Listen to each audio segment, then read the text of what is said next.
Hello, everyone. I'm Lynn Cremando, and I'm here with Dr. Sarah Court, a physical therapist, yoga teacher, and yoga teacher training. Dr. Court earned a DPT from Mount St. Mary's University in Los Angeles, and she splits her time between doing international teacher trainings, public workshops, and clinical rehab work with her own patients. She's the creator of what she calls the Quantum Leap community, which is a continuing education online mentorship group that helps movement professionals, such as yoga teachers, understand how they can both stay within their professional range and professional lane, and also take advantage of the most current science of movement, including principles of biomechanics, strength training, and neuromuscular exercise, for an example, to help their clients who have chronic issues, maybe neuromuscular or other physical issues, deal with their health challenges. Sarah recently created some programming in yoga and movement for the app Headspace, for those of you who are fans. Welcome, Sarah. Thank you so much for having me. Sarah, I know you have a lot of experience with pain and working with pain. Mm-hmm. And in yoga, this is one of the most frustrating things for yoga teachers, because we have people who come to us all the time in pain, or the doctor said, go to yoga. And it is difficult sometimes to understand how to specifically deal with that physical challenge of pain. And that is especially relevant because a lot of people who come into yoga are over the age of 45. Mm-hmm. And approximately 1 in 4 people, according to the CDC, is experiencing or has experienced chronic pain in that age group. So I want to just start by saying that there used to be a very dismissive phrase when people were talking about pain that wasn't like my arm's in a cast, or I bumped my knee and now my knee hurts. And they would say, oh, it's all in your head. But as it turns out, I know that you're up on the current research. It kind of is, isn't it? Well, yes. I mean, what happens with chronic pain is a whole slew of changes that, because chronic pain, let me back up, generally we categorize it as pain that you have had for longer than 6 months. So the difference between, as you were saying, my arm is in a cast or I bumped my knee, those are what we call acute pain circumstances. There's a reason for it. You broke your arm, you bumped the coffee table, whatever it is, you fell and sprained your ankle. And it should, the pain response in that instance is appropriate, and it should, resolve itself. It should get better. You heal your arm, the bruise goes away over a period of time. And it depends on like how bad the injury was or something like that, but it goes away. That's the sort of main point. So it's really directly related to the thing that happened versus, excuse me, chronic pain. Because it's been going on for longer than 6 months, there are a lot of changes that actually happen both in your body and, your brain is part of your body, but to take place in your brain, like your brain physically changes, which is kind of just wild, I think. And a lot of the changes that happen in your brain do so to actually prolong the experience of pain. And so you feel it for longer, you feel it in other areas, because the body, it's the science of it gets really sort of nerdy and complicated, but the basic idea of it is that there's messaging coming now from your brain to the rest of your body that prolongs the pain, that makes it kind of hard to tell exactly where it's coming from, as opposed to like, I bumped my knee and I can point to my knee. Mm-hmm. And all of these things. So that expression, the pain's it's all in your head, it was used very dismissively. The other part of it is a lot of people with chronic pain are in fact women, and a lot of women's pain experience historically has been sort of dismissed, mm-hmm. right? Women are, quote unquote, hysterical, or they're being dramatic, or they're, exaggerating, right? Things like that. So this idea like, oh, it's all in your head as a dismissive phrase is really terrible. And a lot of people have had that experience. But the reality is when you have entered that more chronic phase, it actually is a lot of it coming from your brain and maybe your spinal cord as well, but mostly your brain now has sort of, I always think of it like, for those of you that are old enough to remember record albums like LP vinyl, right? And when the record would get stuck in a groove and just skip and play the same part of the song over and over and over again, that's kind of what's happening in your brain. Your brain gets stuck on this groove of, my back hurts, and it's just like, my back hurts, my back hurts, my back hurts, my back hurts. And the more it repeats, the louder it gets. And so it is being created a lot of the time by your brain. And what is interesting, sort of the most recent, is now they're finding that there are other sources outside of your brain that are also playing into this. But the big story is your brain has just gotten stuck on this message. And so the truth of it is your brain is creating this sensation of pain that you're having, but you're not, the phrase "it's all in your head" suggests that you are crazy, right? And like you're making it up. But the reality is it is all in your head and you're not making it up. It's a very real experience. You know what? You just reminded me of a colleague that I used to have who had chronic headaches, debilitating headaches. And she went from doctor to doctor and they couldn't figure out what was going on. And she finally they sent her to a psychiatrist. And the first thing the psychiatrist asked her was, tell me what it is about the pain that bothers you. Yeah. No, it's the thing where I think a lot of the time, and I do see it is changing.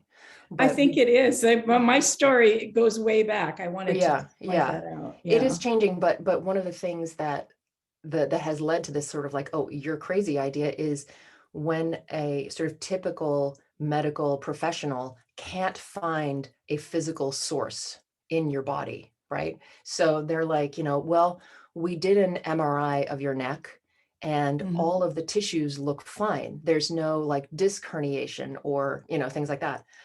But what we know now is that the experience of pain is so subjective.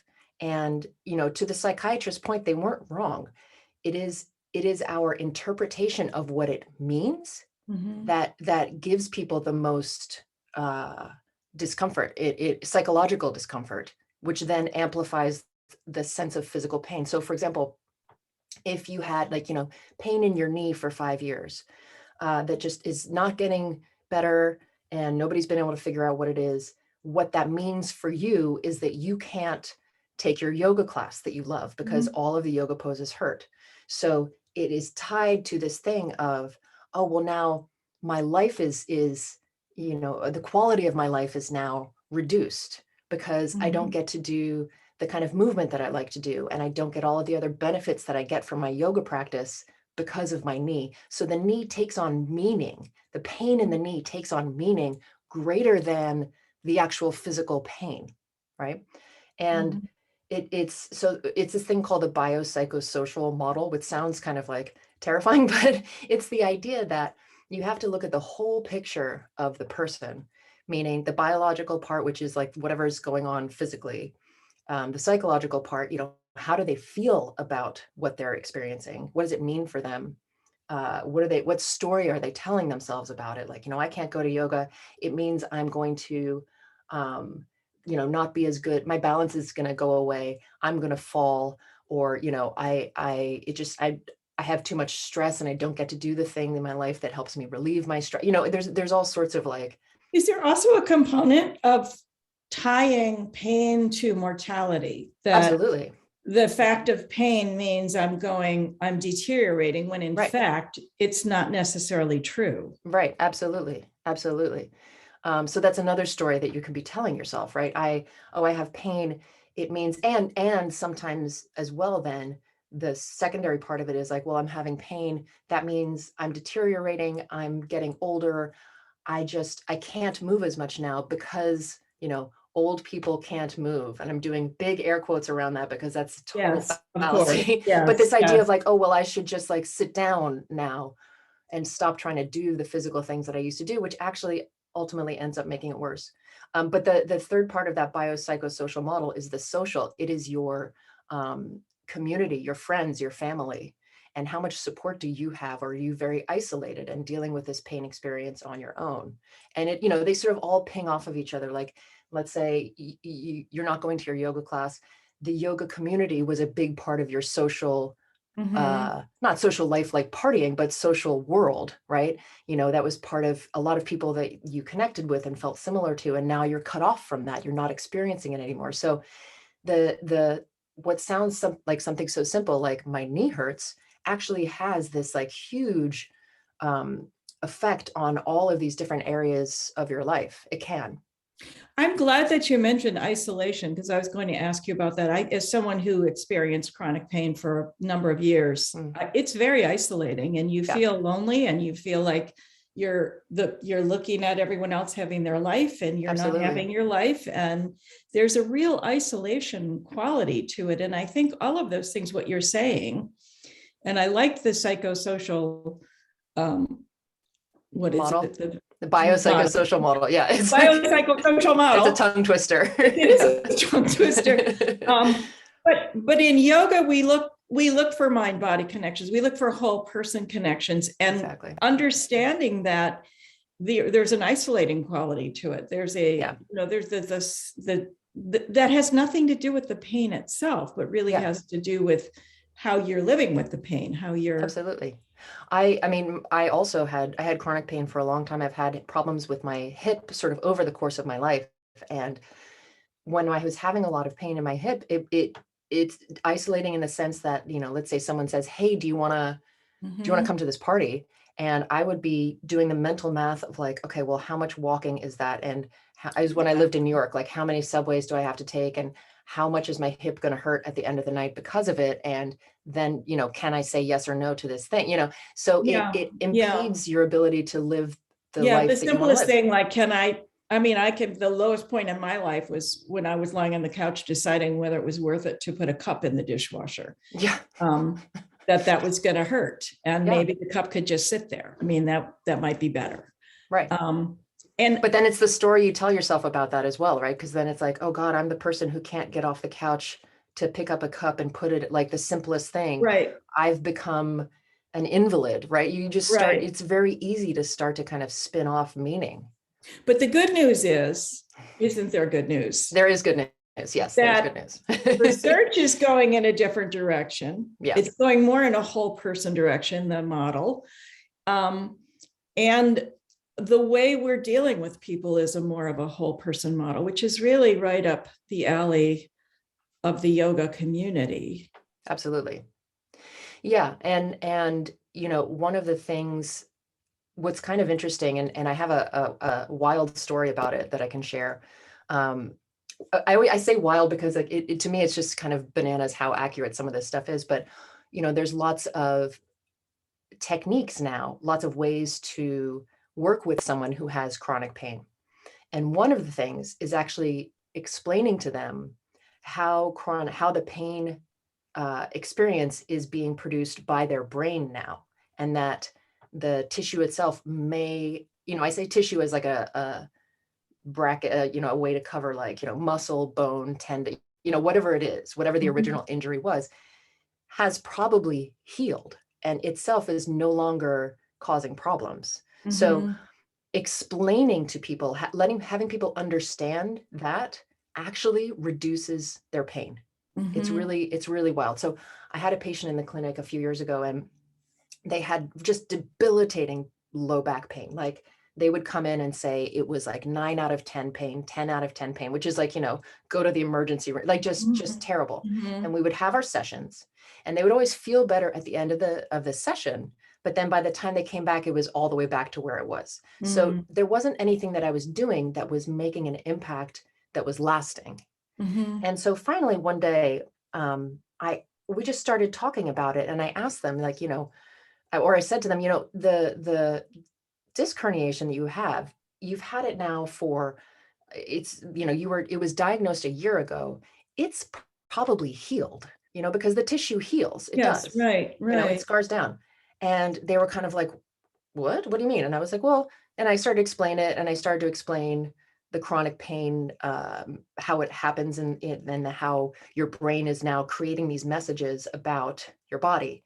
And they were blown away, because the story that they had in their head was that the disc herniation itself was like kind of almost like rotting tissue, like that they had something in their back. That It's it was bananas. never going to be Yeah, better. it's never going to be better. It's always going to be broken. It's like it was just this like incredible story about what was happening.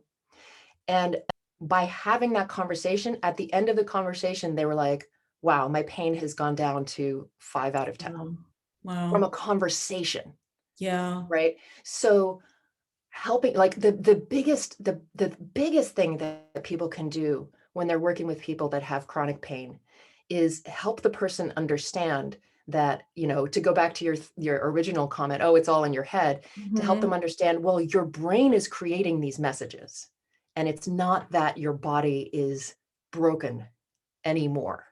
Right. And you want to figure out, I mean, it's like anything when you're teaching, when you're helping people learn something about their bodies, you have to find the right way to say it. Mhm. And, so you definitely don't want to say, well, it's all in your brain. Yeah. But So but the second, I had a client years ago who was referred by a medical person because she was suicidal from pain. Mhm.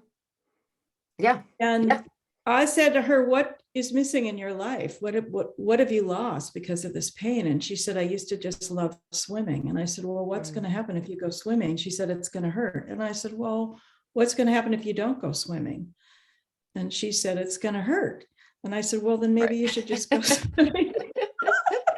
I had none of Yeah, this training you're talking about, but I just went like, well, if it's going to hurt if you go swimming and you love swimming, and it's going to hurt if you don't go swimming and you don't get to go swimming, why don't you just try swimming? yeah, And it was so helpful to her too. I think, I mean, in yoga, we would, and in science, we call that cognitive reframing, but yes, is that a big part of the new approach that people are taking to pain? What you're describing yeah, yeah. sounds like what we would describe as a cognitive reframe.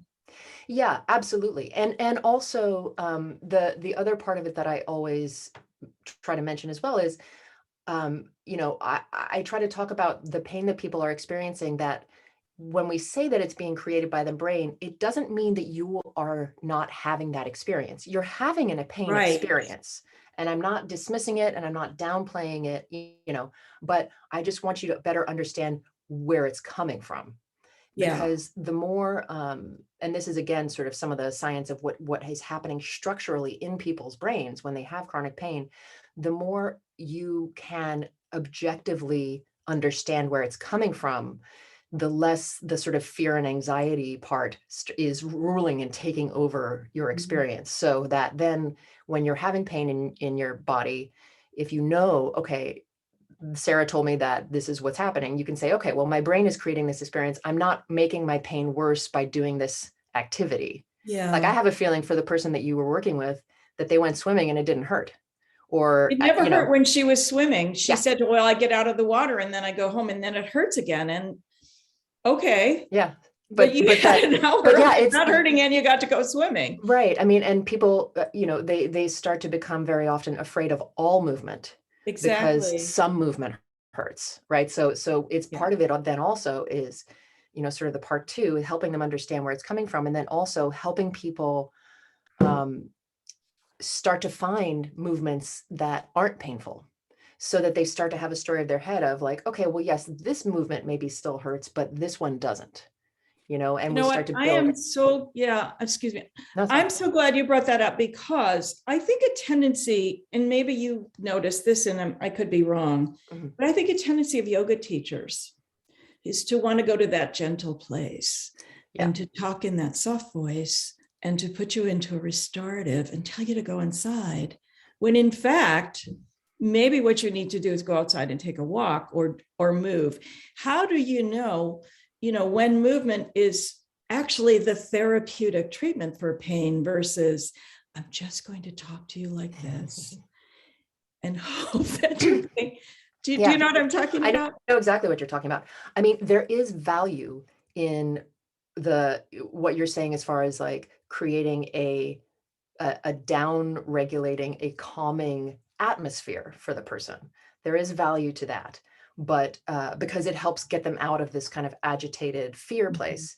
But it's not necessarily helpful to do that to the point where it's like extended shavasana, right? Because, yes, that may have some good nervous system, calming components, but the movement, I mean, just from what I see with people over and over again, you have to include an active component, and movement is an active component. So, having a massage or doing something restorative where you're basically sort of just not really moving a ton, maybe you go into like 5 different positions over the course of an hour, but you're basically just kind of lying still, or, using a foam roller or some yoga balls or any of those things, going to the chiropractor, using, ice and heat, all of these things are passive. They're kind of happening at you. The only time you wouldn't want to do something active is if you were in that really acute early phase of this is an injury. Like if you broke your arm yesterday, you should not be doing a handstand, obviously. I mean, I think that's clear to people. But if we're in the realm of chronic pain, movement is essential, and improving strength is essential, almost more than flexibility or trying to increase range of motion. I mean, it does depend person to person, but I've never really seen anybody get better from something in a really lasting way, in a permanent way, without including an active component. Is right? that Like doing some not yoga just poses. very empowering as well to feel like you're taking Yes. charge? Yeah, I would absolutely. say that when I was broken, I never felt more broken than when in Shavasana, because that's when I could really feel that this side of my body wasn't touching the floor and this side of my body was. And that's some of my worst moments with yoga were in Shavasana. Yeah. Whereas what I needed to do was learn how to use my arm again. You know what I mean? Right. I needed to feel empowered to get back out there. Yeah. And it's, I'll use this analogy a lot, but I think it's true. It's sort of like how many of us, including me, are with our cars, right? Like if something goes wrong with my car and like the light comes on, I take it to the mechanic and I'm like, eh? And they're like, it's your carburetor or something. And I'm like, okay, I have no idea what that means. They're like, it's $800. I'm like, oh, okay. And a lot of the time we are like that with our bodies, right? Something happens and we go to the doctor and we're like, my shoulder hurts. And they're like, well, here's some drugs. And you're like, okay. Or they're like, just rest. And here's a cast or here's an arm brace or something. You're like, okay. But without the knowledge, without the empowerment of, oh, well, maybe I should start to increase some movement. Maybe I should start to include some exercise. And even if it hurts a little bit while you're doing it, in a lot of ways, it's actually better because of what you're talking about. You get this empowerment of like, oh, okay, it's not in charge of me. It's not running my life. I am going to continue to do things. And it may be a slow path, or it may, have bumps along the way. But ultimately, I am helping to heal myself instead of just outsourcing the job the way I do with my car to somebody else. And then I don't know anything. I don't know any better. And I can't come back and be like, actually, the carburetor is only $200. You know what I mean? Because I just literally have no idea. So it is that empowerment of not being owned by the pain experience, but seeing it for what it is, understanding the mechanics of it inside your body, and then understanding what you need to do to make it feel better. So putting together this new research with the ancient science, or well, it is a science of yoga.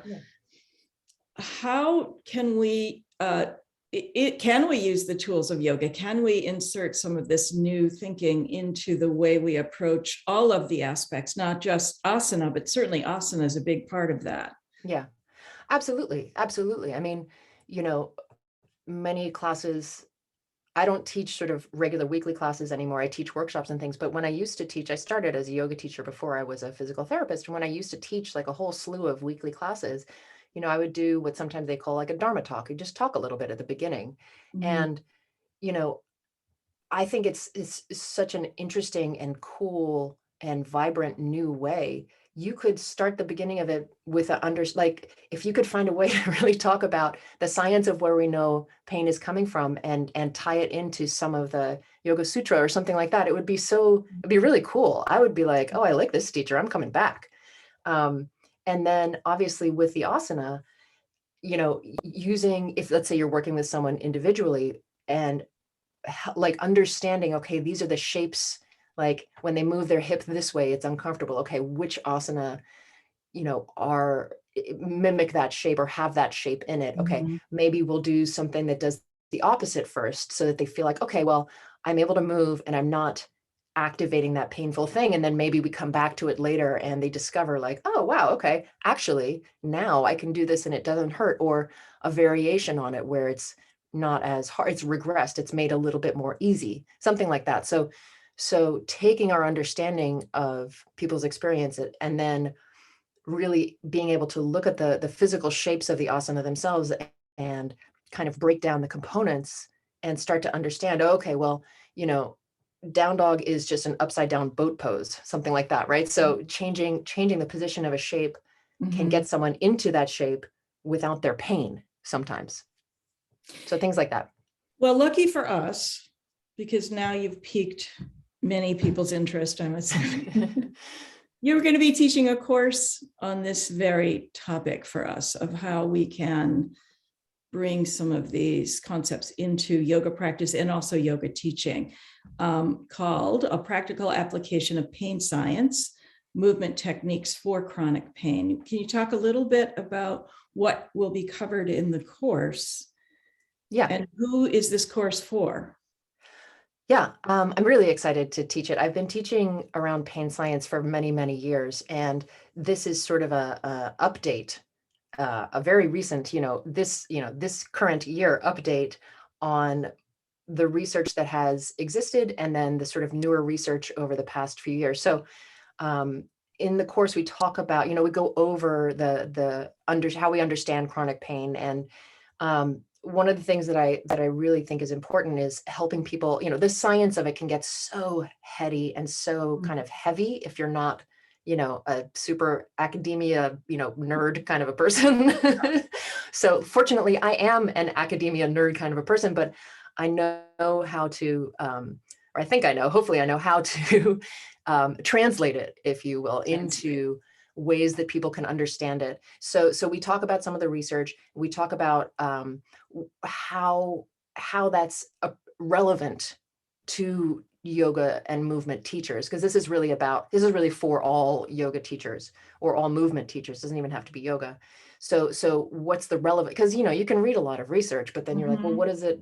How do I, okay, now I know a thing, but how does this actually translate into the way that I teach? So looking at some of the research, looking at the ways, like the tools that you can use to apply to anything that you're teaching, and then also a whole series of examples of those, so that you can start to get ideas for things that you could do with your clients or your students who are having chronic pain. So I think it's obviously relevant if you are working with someone who has chronic pain at the moment, but I mean, to go back to what you said earlier about the CDC and pain statistics, odds are, even if you don't have someone right now, you will have someone in the future. You'll have more than one someone. And but if we go back to everything you've said, Mhm. Since we started, I think it would also be useful for someone with chronic pain. Oh, absolutely. Who wants to understand, because you're going to break this down. Yeah. And Yeah. And just as you said, when people understand what's going on, they can take more control over their own. So Yes. someone who's not a yoga teacher, who's Absolutely. a practitioner, or not even a practitioner, who just has chronic pain, and maybe they are a runner who's not running right now. Right. Absolutely. Yeah. And on top of that, I mean, you know, a lot of yoga teachers, we tend to teach repetitively, right? And Yes. and I know a lot of yoga teachers who themselves have chronic pain. So it's sort of the Venn diagram of Who the create teachers, repetitive stress injuries in their yeah, own for mind. Yes, themselves. And then, absolutely. you know, Totally. and I will say as well, like, you know, my own personal pain journey, for want of a better, you know, way to describe it, or experience. And to your point, I think as well, helped me so much in working with other people who have pain, because you have that empathic understanding. So even if you yourself are not suffering from it, to be able to help your students. But then, yes, to your other point, if you yourself are dealing with chronic pain, and you know, a lot of the time for people who have, they've been to multiple different doctors, different kinds of Exactly. things, and they've all sort of been like unsuccessful, you know, or they've been like, I don't know how to help you, or whatever they've given them to do has not helped. So really getting into the nuts and bolts of, well, why am I even having this pain to begin with, is hugely helpful. So yeah. Awesome. Well, I'm looking forward to it. Thank you so much for this. This has been really fascinating and illuminating. Thank And you. I know that there's a lot more coming in your course, so I'm excited about that. So Thank you thank so you again, much. Sarah. Yes, thank you. I'm very excited to teach this course. Thanks, everybody.